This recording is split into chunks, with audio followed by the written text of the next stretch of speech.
پاکستان میں یہ گروہ، اس کو کیا تکلیف آغا سیستانی نے پہنچائی ہے؟ آیت اللہ خامنئی نے ان کو کیا نقصان پہنچایا ہے؟ دیگر مراجع تقلید نے کیا نقصان پہنچایا ہے؟ بلکہ جن چیزوں پہ تم نے تجارت کی ہے، تم نے اہل بیت کے نام پر تجارت کی ہے،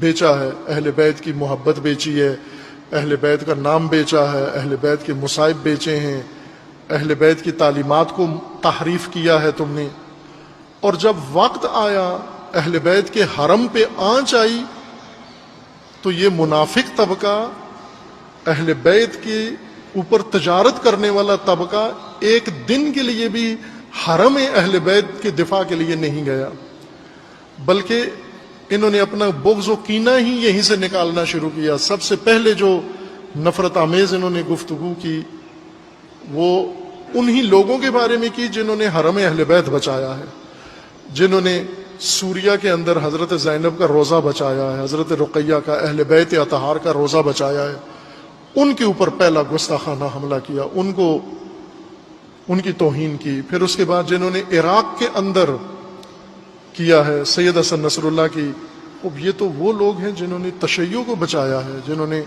اہل بیت کو بچایا ہے، جنہوں نے حرم اہل بیت بچائے ہیں۔ ان کے تو احسانات شیعہ نسل اندر نسل ان کے احسانات کا جواب نہیں دے سکتے، حاشد شعبی نے جو کارنامہ کیا ہے۔ ورنہ آپ آج دیکھ رہے ہو آل سعود نے آل سعود کی آواز میں آواز ملا کے ولایت فقیہ کی مخالفت، مراجع کی مخالفت۔ خب آل سعود نے اہل بیت کے حرم ویران کر دیے، جہاں بھی اہل بیت کی قبور ہیں سوائے بقیع کے ہر جگہ ایک شایع نشان مزار ہے، حرم ہے، اور اس حرم کے اندر رونق ہے، وہ رونق ساری جن لوگوں کی وجہ سے ہے ان کی یہ توہین کرتے ہیں۔ یعنی ان کے نزدیک یہ جو تاجرین اہل بیت ہیں، تاجرین خون حسین ہیں اور حتاق ہیں، گستاخ ہیں، ان کے نزدیک ہونا یہ چاہیے تھا کہ سارے حرم نعوذ باللہ بقیع جیسی حالت ہونی چاہیے تھی ان کی۔ اور یہ داعش نے اعلان کیا ہوا تھا، انہوں نے تاریخ دی ہوئی تھی۔ ذرا پیچھے جو چند سال پہلے 2017 میں یا اس سے پہلے کی طرف جو 2016 میں، تو آپ کو وہ ٹائم ٹیبل ملے گا، وہ ٹائم شیڈول ملے گا، جس میں انہوں نے لکھا ہوا تھا کہ فلاں تاریخ کو سامرہ برباد ہوگا، فلاں تاریخ پہ ہم قازمین پہ حملہ ور ہوں گے، اس تاریخ تک ہم کربلا و نجف، اور انہوں نے مشہد کا نام لکھا ہوا تھا۔ اب جو انہوں نے الفاظ استعمال کیے وہ میں نہیں ادا کر سکتا، وہ بہت ہی گستاخانہ ہے، لیکن انہوں نے یہ ٹائم دیا ہوا تھا، اور یہ ٹائم دے کر پھر آج خود جہنم میں پہنچے ہوئے ہیں۔ کس کے ہاتھوں؟ ان تاجروں کے ہاتھوں۔ ان کو کیا تکلیف ہے؟ تم تو جس کی تجارت کرتے ہو وہ حرم بچائے ہی ان مجاہدوں نے ہیں، لیکن آل سعود کے ساتھ ان کی فریکوینسی کیوں ملتی ہے؟ آپ عزیزان، ایک عام کامن سینس کا اصول ہے، ضابطہ ہے، دنیا بھر میں ہے، پولیس کے ہاں یہ ضابطہ زیادہ مد نظر ہوتا ہے، عام لوگوں کے بھی مد نظر ہے، اور عقل بھی اس بات کو مانتی ہے۔ وہ یہ ہے کہ جب کوئی جرم ہوتا ہے، اس جرم کی تہ تک پہنچنے کے لیے پولیس یہ دیکھتی ہے، یا انویسٹیگیٹر مفتش یہ دیکھتے ہیں کہ اس جرم کا فائدہ کس کو پہنچ رہا ہے، یہیں سے یہ پہنچتے ہیں۔ آئے دن پاکستان میں کہیں قتل ہو جاتا ہے، کسی اور کے نام پر ایف آئی آر کٹ جاتی ہے، چند دنوں کے بعد ایف آئی آر جو کٹواتا ہے اسی کے اوپر کیس آ جاتا ہے کہ اس نے قتل کیا ہے۔ مثلا بیوی قتل ہو گئی ہے، شوہر نے کیس کروایا تو چند دنوں بعد شوہر گرفتار، شوہر قتل ہوا ہے، بیوی نے جا کر ایف آئی آر کٹوائی، چند دنوں بعد پتہ چلا بیوی نے مروایا ہے یا بیوی خود قاتل ہے۔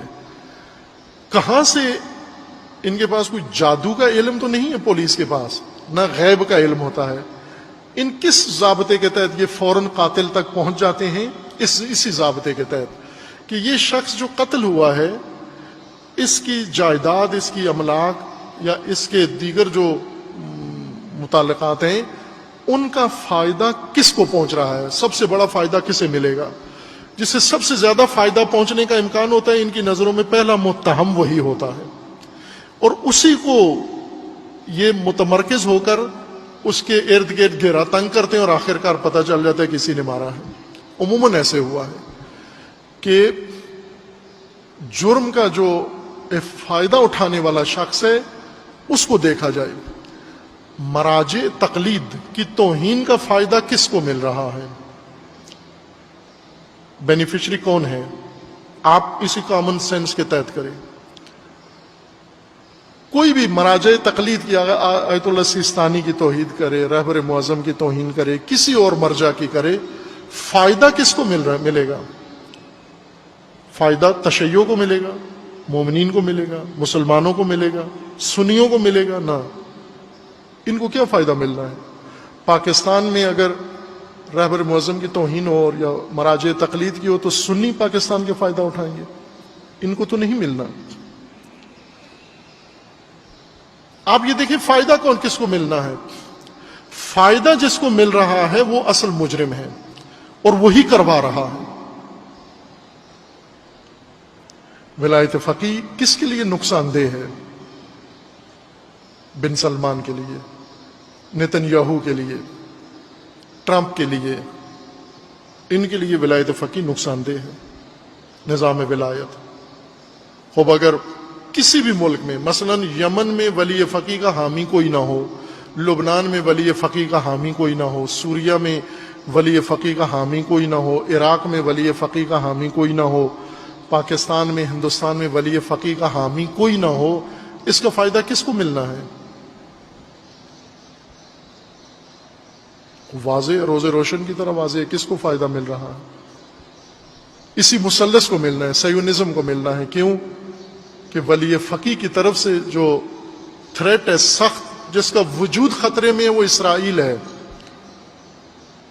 ولی فقیہ سے اگر نقصان پہنچ رہا ہے تو ٹرمپ کو پہنچ رہا ہے، امریکہ کو پہنچ رہا ہے۔ ولی فقیہ سے اگر نقصان پہنچ رہا ہے تو تفرقہ ڈالنے والے، وحدت سے کون نقصان اٹھا رہا ہے؟ جو تفرقہ ڈالتے ہیں، جن کی روٹیاں تفرقے میں ہیں، ان کو فائدہ مل رہا ہے، تفرقہ باز عناصر کو مل رہا ہے۔